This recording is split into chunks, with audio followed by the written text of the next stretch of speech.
دماش خوش کوبرای هجا دازم جوارا چکی بدن خیال کرن جبوی کردستان چاوا هاتا پارچه کرن و کشان دمید هاتا پارچه کرن بیتری جوانه من کس نمه هیا نظام دیرو که کردستان چاوا هاتا پارچه کرن راستی کس نه جوان يعني نظام چاوا ليه بگرن اگر پروتوکول دا بیان سر گوگل بده جا که در چاوا ليه بگرن چیازی کن و بیتری وانجی هیا نظام بخونه کس نه هجی اول ذاتی بخیبت نازه يعني بكرداتي كشكي نتوا كرد كشكي كردستان جاري يكمل هذا بارشكل سال 1514 تناظر دولة عثمانية ودولة صفوي فرسان هذا بارشكل شرط ناظر دولة عثمانية ودولة صفوي لسر آخا كردستان كوكي آخا كردستان شرابله دما بشر نوادا هات سكندن ناستبه كلا شيرين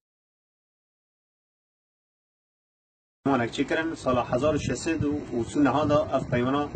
هات آوا کردن حتی نکوشر ناظر دولت صفوی دولت عثمانی سکنی کردستان کردن دو پارچه حالا که پارچه کردستانش خرابه کردستان جاره دیدی هاتا پارچه کردن به دست فرانسه و بریتانیا ناسبه پیمان سکس بیکو 1916 دا هاتا پارچه کردن دوی دمی دا هیزا خورد ده ولات ناوین دا هیزا روسیا بود ناستبین ها روسیا هیزا سوفیتی بود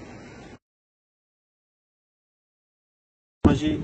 گر بود سر بیتشتی و حتی کردستان بو 4 پارچه نوبر دولت سوری دا و عراق دا و ترکیه و ایران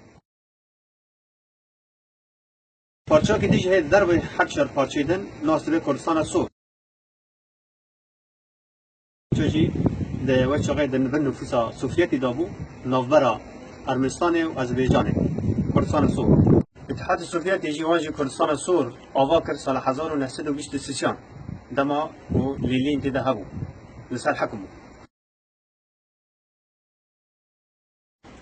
سال 1929 هاجي هات اشكراندن دما ستالين هات حكم سوفيتي اسلام كر